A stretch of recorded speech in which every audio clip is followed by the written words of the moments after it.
विज्ञान नमुताहि जाते भये अरहंतादिमान। करि मंगल करि हो महा ग्रंथ करन के काज।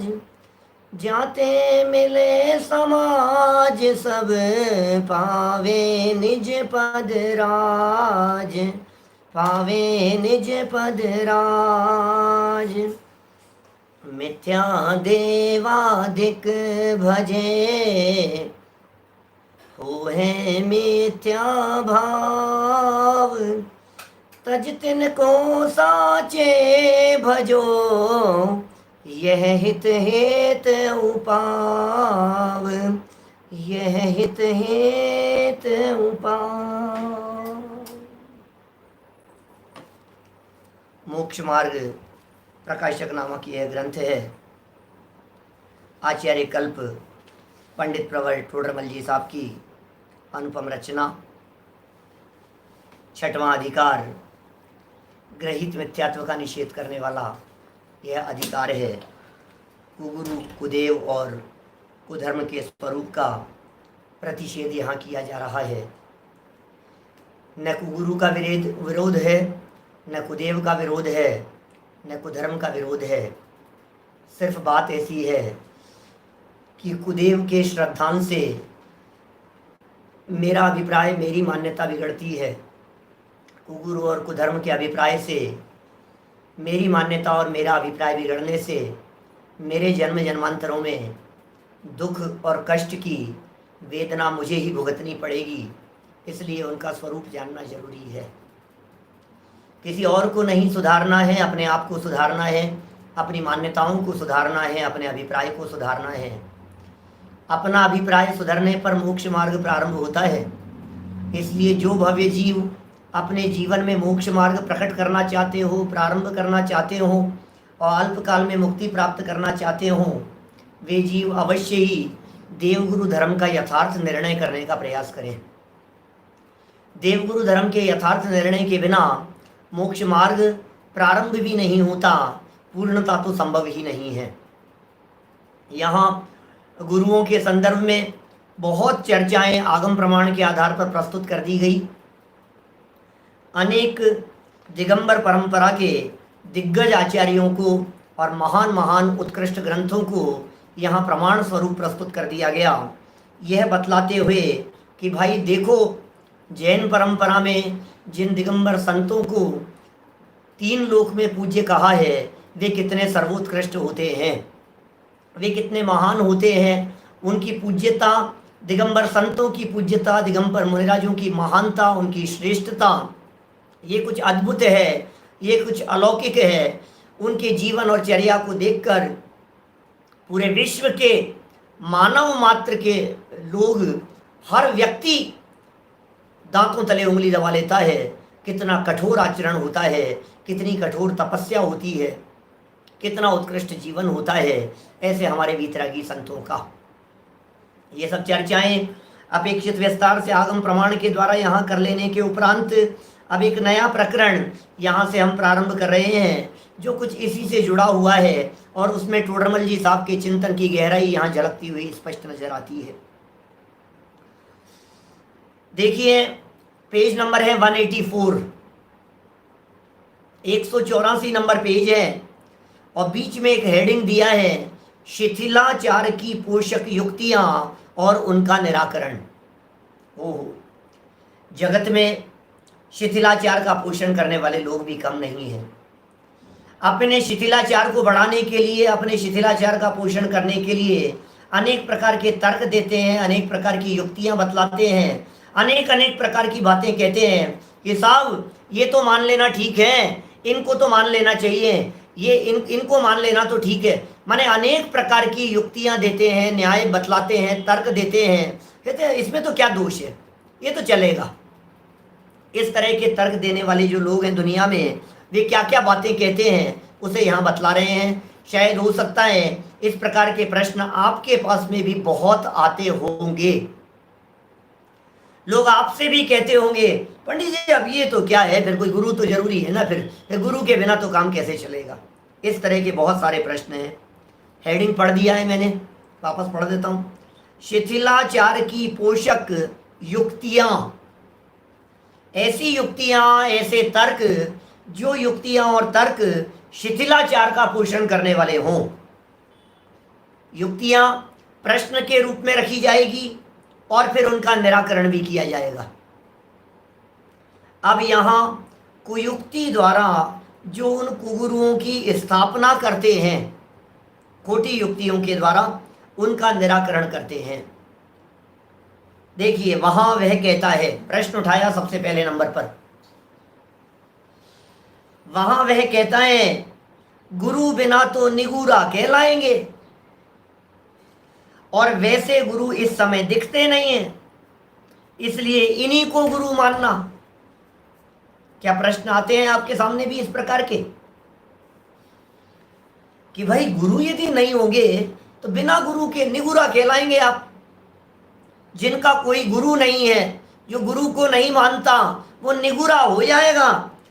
और जैसे गुरुओं की आपने अभी चर्चा की है पिछले इतने दिनों में, 10-12 दिनों में, 15 दिनों में, कितने दिन हो गए मुझे आइडिया नहीं है, ध्यान नहीं है, इतने दिनों में जो गुरुओं की चर्चा हुई है, उन सब में जितनी बातें आपने कही है, वैसे गुरु तो भाई साहब इस काल में मिलना बहुत दुर्लभ है। वैसे गुरु तो इस काल में दिखते नहीं है, इसलिए इन्हीं को गुरु मानना। जो दिख रहे हैं उनको गुरु मान लेना।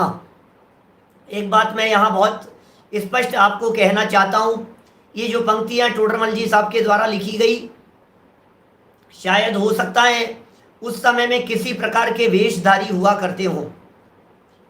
नग्न दिगंबर साधु तो उस समय में थे नहीं। टोडरमल जी के समय में एक भी साधु का सद्भाव नहीं था यहाँ पूरी भारत भूमि पर। यह तो इतिहास यह बात कहता है।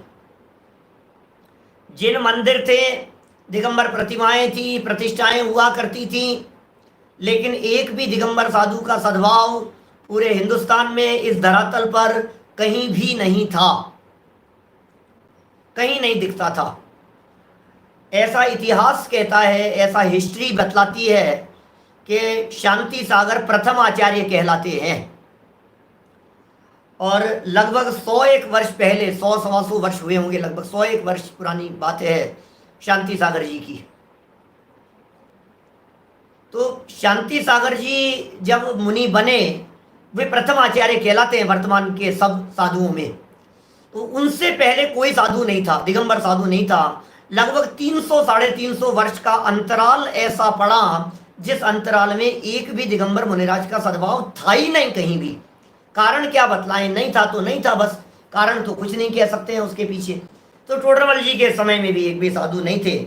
और चर्चाएं तो आती होगी इस तरह की बहुत सारी, हिसाब दिगंबर मुनिराजों का सद्भाव पंचम काल में तो कहा है, फिर मानना चाहिए, फिर ये जो दिखाई दे रहे हैं इनको मान ले वे, ऐसे कर ले वे। तो बहुत तरह की बातें उनके चित्त में उठती रही हैं। देखिए, तो जैसे गुरु आपने कहे हैं, या जैसे गुरुओं की चर्चा, क्या जैसे गुरुओं की चर्चा शास्त्रों के अंदर की गई है, वैसे गुरु दिखते नहीं हैं, इसलिए इन्हीं को गुरु मान लेना जो दिखते हैं। ऐसा प्रश्न है। उत्तर बहुत सुंदर जवाब दिया पंडित जी साहब ने।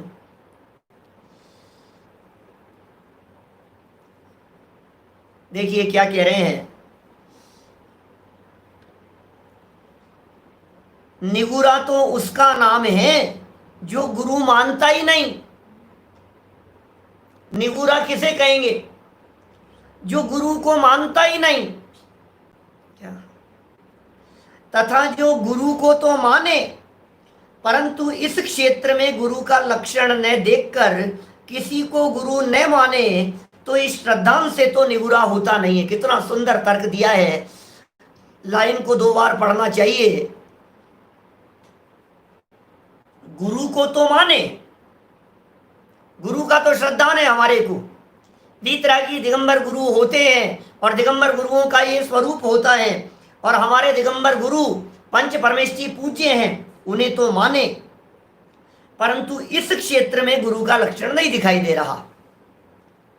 यदि कोई लक्षण नहीं दिखाई देता है तो किसी को गुरु न माने, अन्य किसी को, तो इस श्रद्धांत से उसे निगुरा नहीं कहते।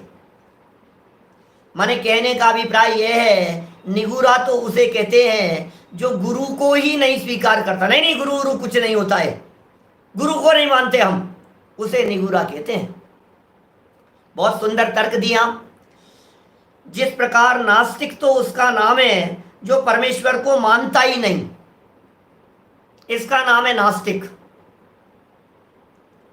नास्तिक किसे कहेंगे? भगवान को नहीं मानता। नास्तिक कौन होता है? जिसकी श्रद्धा नहीं है भगवान के प्रति, उसे नास्तिक कहते हैं। और जो परमेश्वर को तो माने परंतु इस क्षेत्र में परमेश्वर का लक्षण न देखकर किसी को परमेश्वर न माने तो नास्तिक तो होता नहीं है। उसी प्रकार यह भी जान लेना। बात समझ में आई होगी, ख्याल में आई होगी। क्या कहना चाह रहे हैं? ये सब परमात्मा को मानते हैं या नहीं? आप परमात्मा को तो मानते हैं, कि स्वीकार करते हैं परमात्मा को, कि हाँ स्वीकार करते हैं। तो ये इनको मान लो ना परमात्मा, ये जो दिखाई दे रहे हैं, ऐसे कैसे मान लेंगे? ये सब इस काल में और तो तुम्हारे सच्चे अनंत भगवान तो दिखते नहीं है, कि नहीं दिखते होंगे, लेकिन अरहंतों का सच्चा स्वरूप तो जैसा आगम में कहा है वैसा ही है। सिद्धों का जैसा स्वरूप कहा है वैसा ही है। वर्तमान में अरहंत और सिद्ध यदि नहीं होते हुए दिखाई दे रहे हैं तो हम किसी को भी अरहंत और सिद्ध मान लेवें, ऐसा तो हो नहीं सकता है। एक गांव में एक बार बारात आई और गांव में आए वो लोग, और वहां बारात तैयार होनी थी। बारात तैयार होनी थी और सारी व्यवस्थाओं के लिए कह रखा था, वहां आदेश दे रखा था कि भाई ये सारी व्यवस्थाएं कर लेना। अब लेकिन वहां क्या हुआ, बारात निकालने के लिए घोड़ी तैयार नहीं थी। क्या?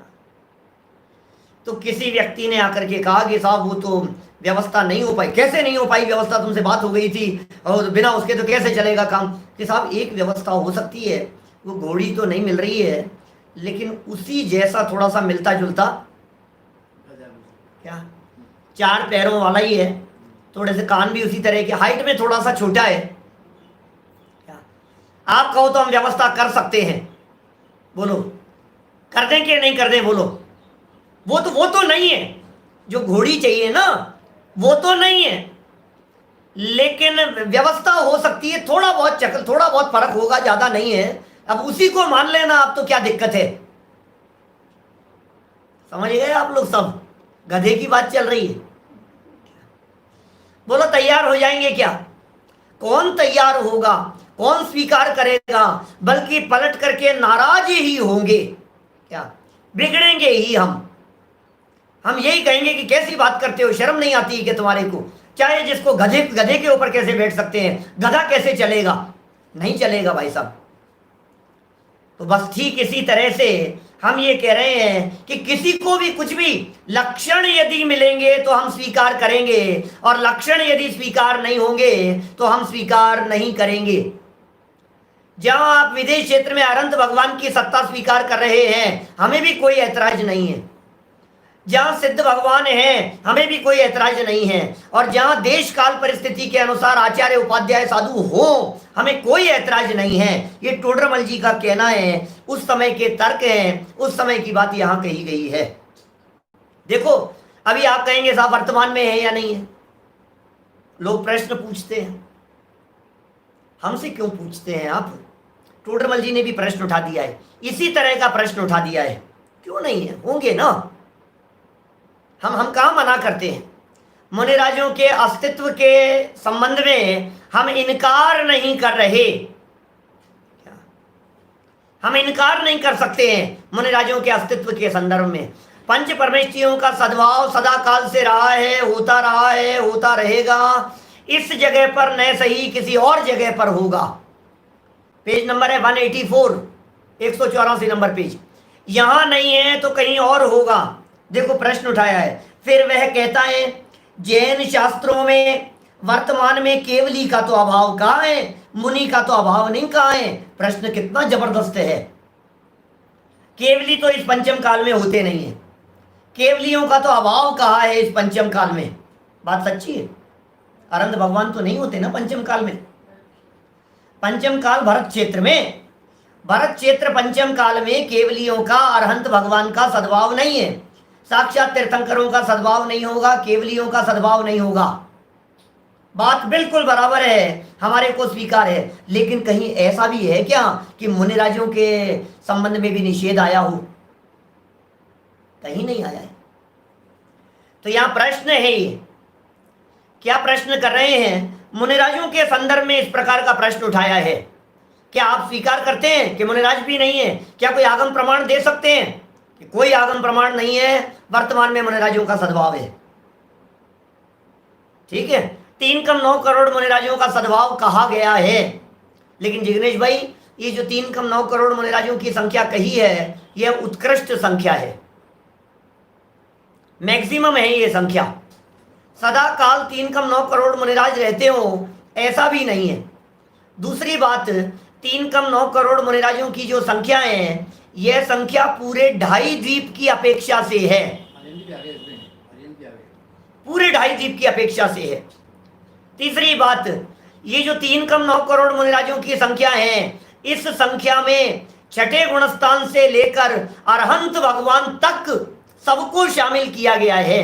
अरहंत भगवान को भी मुनि रूप से स्वीकार किया गया है। क्या समझ में आ रही है बात? माने बहुत तरह की बातें हैं, और प्रश्न तो उठाया है कि केवली का अभाव तो कहा है पंचम काल में, मुनि का अभाव तो नहीं कहा है। बात तो ठीक है। देखिए उत्तर, ऐसा तो कहा नहीं है कि इन देशों में सद्भाव रहेगा। ये थोड़ी ना कहा है कि इस देश में, देश का मतलब नगर गांव, क्योंकि टोडरमल जी के देश शब्द का जो प्रयोग है, ये अखंड भारत देश के संदर्भ में नहीं है। ये टोडरमल जी के इस देश का सद्भाव इस क्षेत्र के संदर्भ में, वर्तमान एरिया के संबंध में, दिगंबर मुनिराजों का सद्भाव कहा है, तो इसका अर्थ ये तो नहीं मान लेना चाहिए कि जौहरी बाजार में है। 2.5 द्वीप बहुत बड़ा एरिया है। हम लोग 2.5 द्वीप में से, 2.5 संख्या सूचक है, पहला द्वीप, दूसरा द्वीप और फिर आधा द्वीप, 2 और आधा, इनका नाम है 2.5 द्वीप। और इन 2.5 में से हम रहते हैं पहले जम्बू नाम के द्वीप में। जम्बू द्वीप के भरत क्षेत्र में हम लोग रहते हैं। रोजाना महाअर्घ बोलते समय हम लोग बोलते हैं जम्बू द्वीपे भरत क्षेत्रे आर्य खंडे। तो जम्बू द्वीप के भरत क्षेत्र के आर्य खंड में हम लोग रहते हैं। जम्बू द्वीप भी बहुत विशाल है और 2.5 द्वीप तो बहुत विशाल है। यहां इन्होंने जवाब दिया, ऐसा तो कहा नहीं है कि इन देशों में सद्भाव रहेगा। ऐसा तो कहा नहीं है नरेंद्र जी आपके उदयपुर के अंदर मिलेंगे। ऐसा तो कहा नहीं है कि 100% जयपुर के अंदर तो सद्भाव होगा ही होगा। ऐसा कैसे कहें? परंतु भरत क्षेत्र में कहते हैं, तो भरत क्षेत्र तो बहुत बड़ा है भाई। अब टोडरमल जी तो अपनी अपेक्षा से बात कर रहे हैं ना। भरत क्षेत्र तो बहुत बड़ा है। देखिए 2.5 द्वीप 45 लाख योजन का है, भरत क्षेत्र 526 योजन का है, 526 सहित 6/19 योजन का है। जम्बू द्वीप 1 लाख योजन का है और जम्बू द्वीप के एरिया के 190वें भाग बराबर भरत क्षेत्र है। भरतस्य विश्वकंभो जम्बू द्वीपस्य 90 शत भाग है, ऐसा सूत्र है। भरत क्षेत्र का विस्तार बतलाने वाले तत्वार सूत्र 3रे अध्याय में 2 सूत्र दिए। बोलो, पूरे तत्वार सूत्र में एकमात्र प्रकरण ऐसा है जिसमें एक ही बात को बतलाने के लिए 2 सूत्रों वहां स्वामी आचार्य देव ने 15-20 सूत्रों के गैप से दिए हैं। कहीं कोई दूसरा प्रकरण नहीं है ऐसा, सिर्फ भरत क्षेत्र का विस्तार। एक सूत्र दिया, भरतस्य विश्वकंभो जम्बू द्वीपस्य 90 शत भाग है। भरत क्षेत्र का विस्तार जम्बू द्वीप के 190वें भाग के बराबर है। इसका मतलब 1 लाख में 190 का भाग दो, इतना भरत क्षेत्र का विस्तार है। और दूसरे एक सूत्र में तो स्पष्ट संख्या का ही उल्लेख कर दिया गया। कौन सी संख्या का उल्लेख कर दिया गया? भरत है पंच योजन शत षड्विंशति भरत है, षड्विंशति पंच योजन शत विस्तार है, षट चैकोन विंशति भागा योजनस्य। क्या क्या सूत्र दिया? भरत है षड्विंशति माने 26, पंच योजन शत 526 और षट चैकोन विंशति भागा योजनस्य। षट चय एक न्यून विंशति, छह के नीचे 19 और लगाओ, 6/19 इतने एक योजन के भाग, इतना भरत क्षेत्र का विस्तार, ऐसा कहा है। भाई 526 योजन का विस्तार भरत क्षेत्र का कहा है। आपकी हमारी जो दुनिया है, ये दुनिया कितनी बड़ी है, कल्पना करो आप। आपकी हमारी जो दुनिया है, जिस दुनिया में हम रहते हैं, कनाडा में सुन रहे हैं, अमेरिका के अंदर सुन रहे हैं बहुत सारे लोग, अमेरिका, लंदन, जापान, रूस, फ्रांस, अफ्रीका, ऑस्ट्रेलिया, जिसे आप दुनिया कहते हैं, ये दुनिया सिर्फ 2-2.5 योजन में आ जाती है जनागम के अनुसार, 2-2.5 योजन में सिर्फ, और 526 योजन का है भरत क्षेत्र। उसमें भी म्लेच्छ खंड को घटा दो, म्लेच्छ खंड में साधु नहीं होते हैं, दिगंबर मुनिराजों का सद्भाव म्लेच्छ खंड में नहीं होता, तो 238 योजन का म्लेच्छ खंड है, 50 योजन बीच में विजयार्थ पर्वत है, और 238 योजन का आर्य खंड है, तो भी 238 योजन हो गया आर्य खंड। 2-2.5 योजन के अंदर आपकी दुनिया आ गई। भरत क्षेत्र का आर्य खंड भी बहुत विशाल है, मुनिराजों का सद्भाव तो कहा गया है। देखिए, सो भरत क्षेत्र तो बहुत बड़ा है, कहीं सद्भाव होगा, इसलिए अभाव नहीं कहा है, मुनिराजों का अभाव नहीं कह रहे हैं। यदि तुम रहते हो उसी क्षेत्र में सद्भाव मानोगे कि साहब हम जहां रहते हैं यहीं सद्भाव मानना पड़ेगा, तो जहां ऐसे भी गुरु नहीं मिलेंगे वहां जाओगे तब किसको गुरु मानोगे? बोलो, अमेरिका में जो लोग बसे हुए हैं वे किसको गुरु मानेंगे? जापान में जो लोग रह रहे हैं वे किसे गुरु मानेंगे? वो भी इसी तरह की बात कहेंगे कि साहब मुनिराज का अभाव तो कहाँ नहीं है, फिर तो जो हमारे को ये कपड़े लत्ते पहने हुए जैसे दिखाई देते हैं हम तो इनको ही गुरु मान लेते हैं, क्या करें, अब जो है उन्हीं को तो मानेंगे। नहीं भाई, ऐसा नहीं चलेगा। जो जहां ऐसे भी गुरु नहीं मिलेंगे वहां जाओगे तब किसको गुरु मानोगे? जिस प्रकार हंसों का सद्भाव वर्तमान में कहा है, परंतु हंस दिखाई नहीं देते, तो और पक्षियों को तो हंस माना नहीं जाता। उदाहरण है टोटल जी साहब, हंस का सद्भाव है या नहीं है? है साहब, हंस का सद्भाव तो होगा ही। कहां होंगे? कहते मानसरोवर में होंगे, लेकिन दिखाई नहीं देते, तो क्या करें, दूसरे पक्षियों को मान ले। हो सकता है ऐसा। अरे मुझे ऑपरेशन कराना है, तो बोलो मैं क्या करूं, और कोई योग्य डॉक्टर नहीं मिल रहा है, हार्ट का ऑपरेशन कराना है, क्या करें? पांडे जी, मुझे हार्ट का ऑपरेशन कराना है और योग्य डॉक्टर मिल नहीं रहा है, अब क्या किया जाए? करा लें किसी से भी। अब देखो भाई, अब जो है उन्हीं से कराना पड़ेगा आपको। तो प्रमोद जी भाई साहब विदिशा से, बोलो, जो दिखाई दे रहे हैं हम तो उन्हीं से करा ले। और तो गजब की बात ये कि दिखाई दे रहे हैं वे डॉक्टर नहीं। कोई व्यक्ति नहीं दिखाई दे रहा हो तो एक काम करो, उनको सफ़ेद कोट वोट पहनाओ, उनको पूरा ड्रेसअप करो, उनका या वो लगाओ उनका पूरा सब बिल्कुल, और कहो कि भाई ये देखो, अब ये जो दिख रहा है ना, तुम तो इन्हीं से करा लो, इलाज करा लेंगे। यदि डॉक्टर नहीं मिल रहा है, हार्ट का डॉक्टर यदि नहीं मिल रहा है, तो हम क्या करें? जो मिले उन्हीं से तो कराना चाहिए ना। अब कराना तो पड़ेगा भैया, जो भी है। क्या आप अपना हार्ट का ऑपरेशन कराने के लिए, खुलवाने के लिए तैयार बैठे? नहीं कराऊंगा, मैं तो नहीं मिलेगा तो नहीं कराऊंगा, जब मिलेगा तब कराऊंगा, कोई बात नहीं। लेकिन गलत व्यक्ति के हाथों में जाकर के मर जाने से तो अच्छा है हम ऑपरेशन नहीं करा करके मर जाएं, यही कहेंगे ना। समझदार व्यक्ति तो यही बात कहेगा। देखिए, उसी प्रकार वर्तमान में मुनियों का सद्भाव कहा है, परंतु मुनि दिखाई नहीं देते, तो औरों को तो मुनि माना नहीं जा सकता है। यहां वर्तमान शब्द का प्रयोग 350 वर्ष ही समझना। क्या समझ में आ रही है बात? वर्तमान समय में मुनिराजों का सद्भाव संभव है।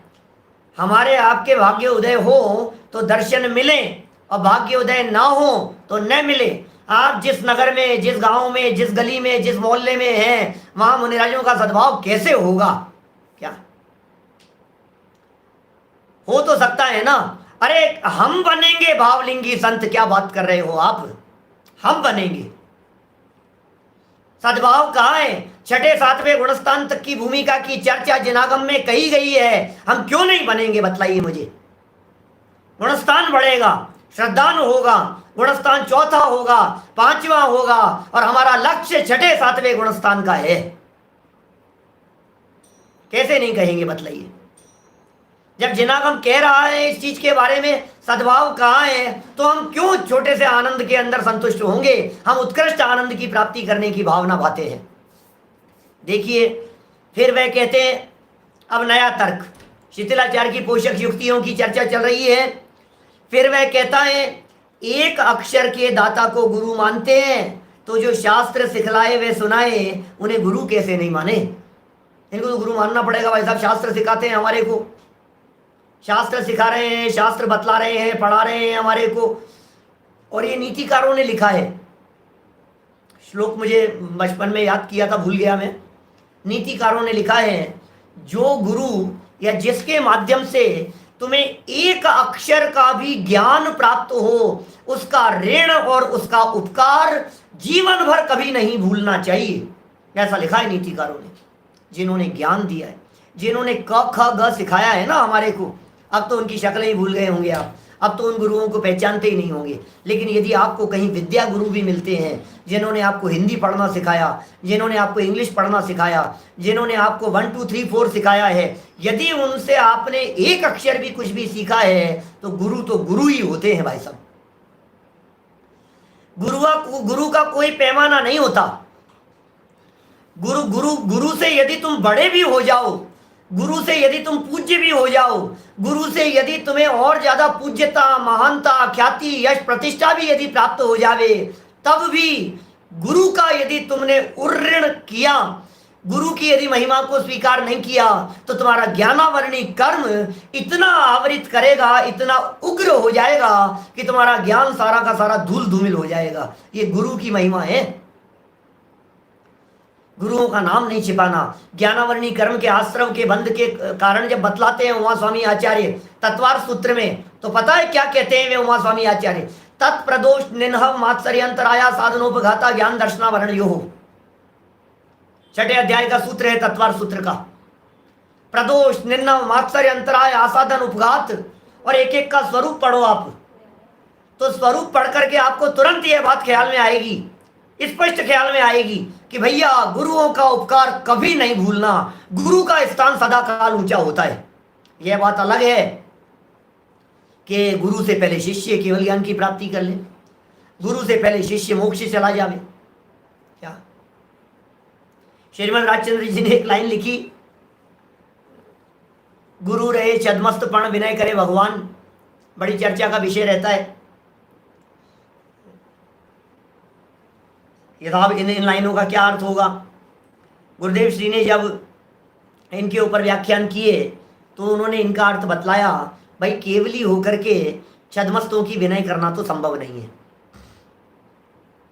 ये बात तो बनती नहीं है कि कोई केवल ज्ञानी हो जाए, भगवान बन जाए और फिर जो अपने जो गुरु थे उनकी विनय करे, ये बात नहीं बनती है।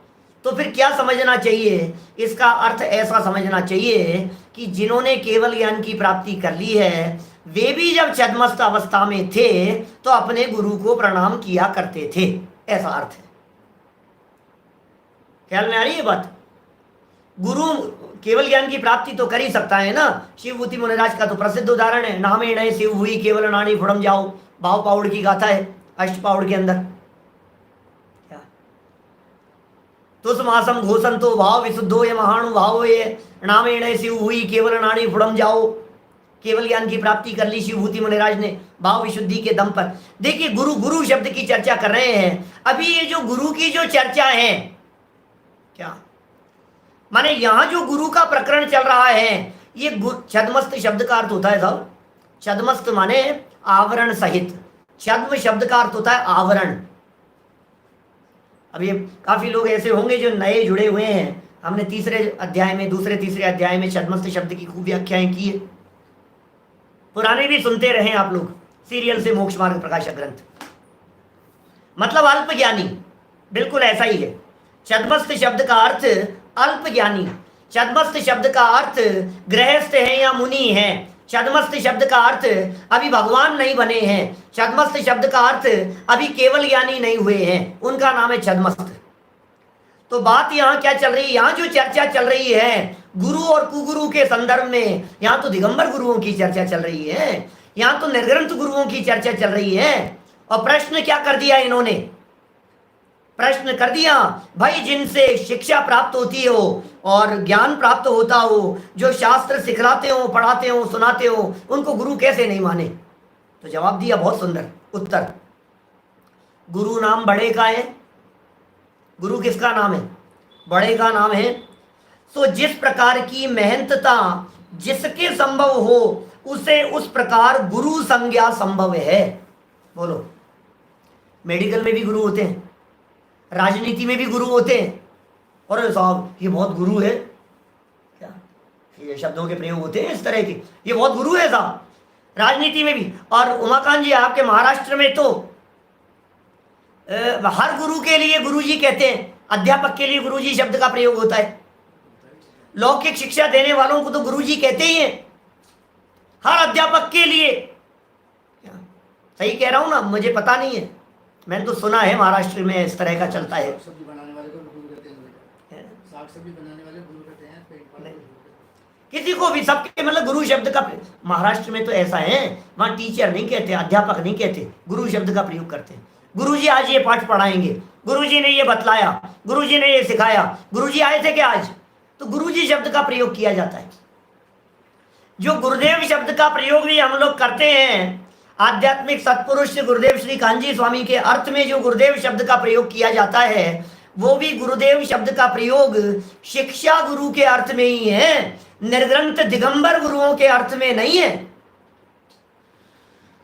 वे निर्ग्रंथ गुरु नहीं थे, वे दिगंबर गुरु नहीं थे, वे दिगंबर साधु नहीं थे, वे हमारे देव शास्त्र गुरु वाले गुरु नहीं थे, लेकिन उनसे ज्ञान प्राप्त किया है, उनसे शिक्षा प्राप्त की है, उनसे तत्वोपदेश प्राप्त किया है, इसलिए सहज ही गुरु संज्ञा उनके लिए दी जाती है, गुरु नाम से पुकारा जाता है, उनको गुरुदेव बोला जाता है।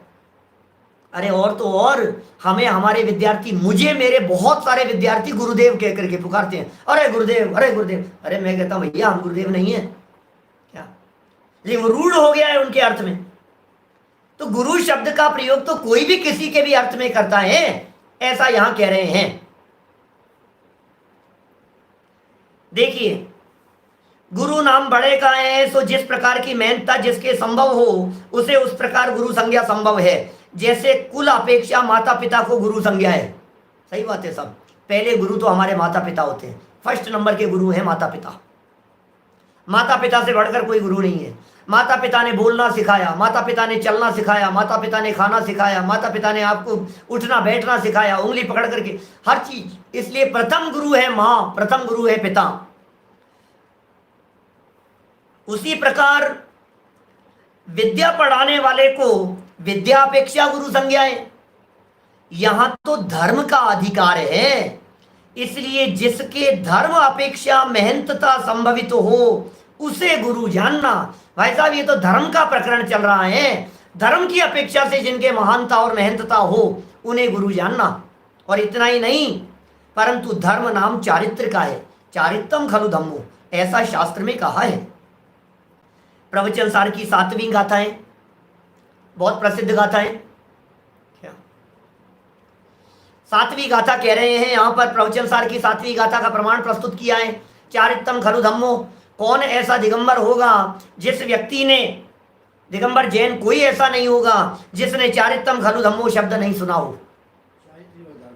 चारित्र ही धर्म है, इसलिए चारित्र के धारक को ही गुरु संज्ञा है। समझ में आ रही है बात। नग्न दिगंबर वेशधारी, 28 मूल गुणों का पालन करने वाले, पीछी कमंडल धारी, ऐसे जो हमारे निर्ग्रंथ साधु दिखाई देते हैं, उनके लिए ही यहाँ जैन परंपरा में देव शास्त्र गुरु के अंतर्गत गुरु संज्ञा कही गई है। तथा अब देखो तर्क देखो, पंडित जी के बड़े गजब की बातें कहते हैं। तथा जिस प्रकार भूतादिक का नाम भी देव है, वे अंतर देव है कि नहीं? भूत, पिशाच, किन्नर, किमपुरुष, मौरक, गंधर्व, यक्ष, राक्षस, भूत, पिशाच, उन सब के लिए भी देव संज्ञा है ये नहीं। तथापि यहां देव के श्रद्धान में अरहंत देव का ही श्रद्धान है ग्रहण करना। क्या क्या कितना स्पष्ट शब्दों में बात कह रहे हैं। माने आप जब देव के श्रद्धान की बात करते हैं तो क्या आप व्यंतर देवों को देव मानते हैं? क्या आप भूतों को देव मान करके पूजन करने की बात करते हैं? क्या आप ज्योतिषी देवों को देव मान करके पूजन करने की बात करते हैं? क्या सौदर में इंद्र को इंद्र और देव मान करके पूजने की बात करते हैं?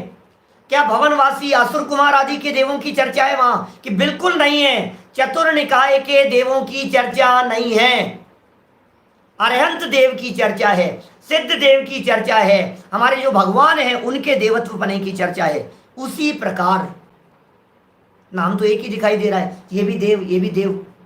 सच्चित देव, अदेव, कुदेव, सुदेव के 4 तरह के भेद मिलते हैं आपको। देव, अदेव, कुदेव और सुदेव, सच्चे देव। कभी सुने क्या आपने इनके अर्थ सुने क्या कभी अलग अलग? कौन है सच्चे देव? कौन है सच्चे देव? को कहते हैं सुदेव। वे अनंत सिद्ध भगवान, हमारे 24 तीर्थंकर परमात्मा, वे सब सुदेव हैं। एक होते हैं कुदेव। क्या? जो देव तो है नहीं लेकिन उनमें देवत्व पने की मान्यता, वे हैं कुदेव। एक होते हैं आदेव। आदेव कौन है? ये पाषाण आदि, पत्थर आदि, रोड़ी आदि जिनमें देवत्व पना संभव ही नहीं है, वे हैं आदेव। समझ में आ रही है? और चौथा है देव, वो है भवनवासी, व्यंतर, ज्योतिषी। ये 4 प्रकार के देव। तो जिस तरह से देव शब्द कॉमन देख करके हम सबको देव नहीं मानते, उसी प्रकार औरों का भी नाम गुरु है। तथापि यहाँ श्रद्धान में निर्ग्रंथ का ही ग्रहण है। जैन धर्म में अरहंत देव, निर्ग्रंथ गुरु, ऐसा प्रसिद्ध वचन है। बस निर्ग्रंथ गुरुओं का वचन है हमारे यहाँ। जब भी हम कहेंगे देव शास्त्र गुरु की पूजन करो, जब हम कहेंगे गुरुओं को वंदन, जब ऐसी बात कहेंगे तो वहां आप यही अर्थ समझना कि गुरु शब्द का प्रयोग निर्ग्रंथ गुरुओं के संबंध में किया जा रहा है, परिग्रहधारी गुरुओं के संदर्भ में नहीं किया जा रहा है। परिग्रहधारियों को हमारे यहाँ गुरु संज्ञा है ही नहीं, वे गुरु है ही नहीं, उन्हें गुरु मानना ही नहीं। ठीक है, देखिए आगे यहाँ प्रश्न है कि निर्ग्रंथ के सिवा अन्य को गुरु नहीं मानते, तो क्या कारण है? ये प्रश्न है भैया, प्रश्न तो प्रश्न है शिष्य का। शिष्य का प्रश्न है कि साहब आप निर्ग्रंथ के अलावा औरों को मुनि क्यों नहीं मानते हो? गुरु मान लो, औरों को भी क्या दिक्कत है? कोई जरूरी थोड़ी नहीं निर्ग्रंथी गुरु हो। बहुत सुंदर समाधान करते हैं भाई।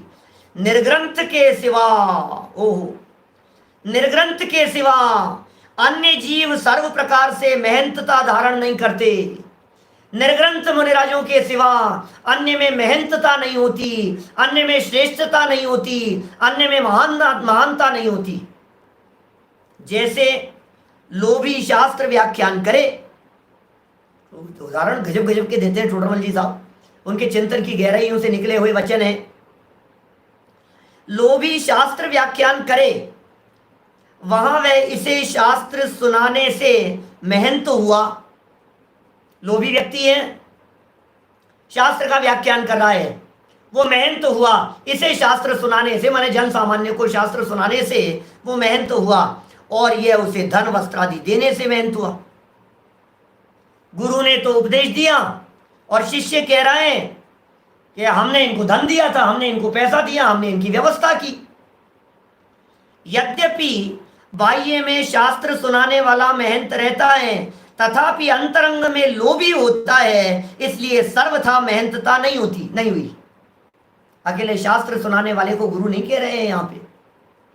यहाँ तो गुरु का प्रकरण है, गुरु के निर्णय का प्रकरण है। हम गुरु नहीं है, शास्त्र सुनाने वाले, देव शास्त्र गुरु वाले गुरु नहीं हो सकते हैं। कोई भी कपड़े पहने हुए कितना भी बड़ा से बड़ा विद्वान क्यों न हो जावे, कितना भी बड़ा विद्वान क्यों नहीं हो, कितनी भी ख्याति क्यों नहीं हो, कितनी भी प्रसिद्धि क्यों नहीं हो, लेकिन वो हमारे देव शास्त्र गुरु वाले गुरु में शामिल नहीं हो सकते हैं।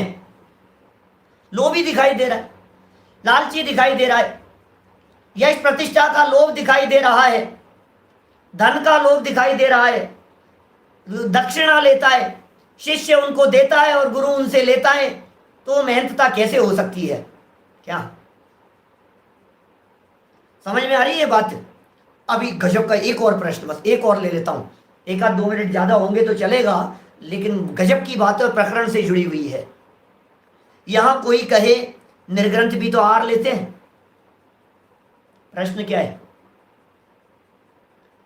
निर्ग्रंथ भी तो आहार लेते हैं साहब, फिर उनके मेहनतता कैसे मान रहे हो आप? वो भी जा रहे हैं, आहार ग्रहण कर रहे हैं, श्रावकों के यहां जा रहे हैं और उनसे जाकर के आहार ले रहे हैं। देखो, लोभी होकर दातार की शुश्रूषा करके दीनता से आहार नहीं लेते, इसलिए उनकी मेहनतता नहीं घटती। क्या गजब स्वरूप कह रहे हैं भाई साहब। अरे हमारे दिगंबर साधु, दिगंबर मुनिराज, वे आहार ग्रहण करते हैं लेकिन दीन होकर के आहार ग्रहण नहीं करते। किसी के यहां भी जाकर के झोली नहीं फैलाते, मांगते नहीं है। उनकी जो आहार चर्या है, अरे श्रावक आकर के 3-3 चक्कर लगाए, उनके नवदा भक्ति पूर्वक आहार देवे, उन्हें पड़गाहन करे, उन्हें उच्च आसन पर विराजमान करे, उनके पाद प्रक्षालन करे, उनकी पूजन करे, उनको नमस्कार करे, उन्हें वंदन करे।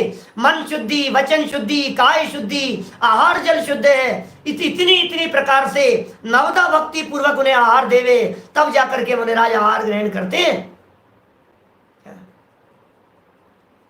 अरे नवदा भक्ति पूर्वक आहार ग्रहण करने के लिए निवेदन, 3-3 चक्कर लगाएंगे, उन्हें पड़गान करेंगे, उनकी विधि मिलेगी, उन्हें बुलाएंगे, निमंत्रण देंगे, उनकी पूजन उच्चासन पर विराजमान करेंगे, पाद प्रक्षालन करेंगे, उनकी पूजन करेंगे, नमस्कार करेंगे, तब जाकर के इतनी बहुमान और विनय श्रावक के चित्त में दिखाई देती है, तब जाकर के वे आहार ग्रहण करते हैं। ऐसे आहार ग्रहण कर लेंगे। आपने कैसे मिला लिया एक सामान्य व्यक्ति से? जो व्यक्ति लोभी और लालची दिखाई दे रहा है, उस व्यक्ति की तुलना आप कैसे कर सकते हैं हमारे गुरुओं से? देखो क्या कह रहे हैं, लोभी होकर के नवदा भक्ति बतलाई मैंने। अनेक लोग तो ऐसे भी हो सकते हैं जिन्हें नवदा भक्ति के नाम ही पता नहीं हो। आपको यदि नवदा भक्ति के नाम नहीं पता है, आपको यदि नवदा भक्ति नहीं आती है, सच कहता हूं, यदि कुंद कुंदाचार्य भी उतर करके आ जाएं और आपके दरवाजे पर आ जाएं, तो आप उन्हें आहार दान नहीं दे पाएंगे। आपको पता तो होना चाहिए कैसे आहार दिया जाता है, आहार दान की विधि किस प्रकार की होती है, वीतरागी संत कैसे होते हैं, कितना बहुमान होता है। समझो एक बार गहराई से, नहीं समझेंगे तो काम नहीं चलेगा। वापस रिवाइंड करके सुन लेना, 9 नाम सुना दिए हैं मैंने, नवदा भक्तियों की चर्चा की है। देखिए, लोभी होकर दातार की शुश्रूषा करके, दातार की शुश्रूषा करें और दीनता से आहार नहीं लेते, इसलिए मेहनतता घटती नहीं है। शिष्य ने प्रश्न ये किया था कि साहब हम मुनिराज भी तो आहार लेते हैं, तो फिर वो भी तो दीन हो जाएंगे, उनकी भी तो मेहनतता घट जाएगी। नहीं घटती है। जो लोभी हो वही हीनता प्राप्त करता है। लोभी व्यक्ति हीनता को प्राप्त होता है, लोभी व्यक्ति दीनता को प्राप्त होता है। इसी प्रकार अन्य जीव जानना, इसी प्रकार दूसरे जीवों के बारे में भी समझ लेना। इसलिए निर्ग्रंथ ही सर्व प्रकार मेहनतता युक्त है। ओह, निर्ग्रंथ मुनिराजों की मेहनतता ही अद्भुत है। निर्ग्रंथ के सिवा अन्य जीव सर्व प्रकार गुणवान नहीं है।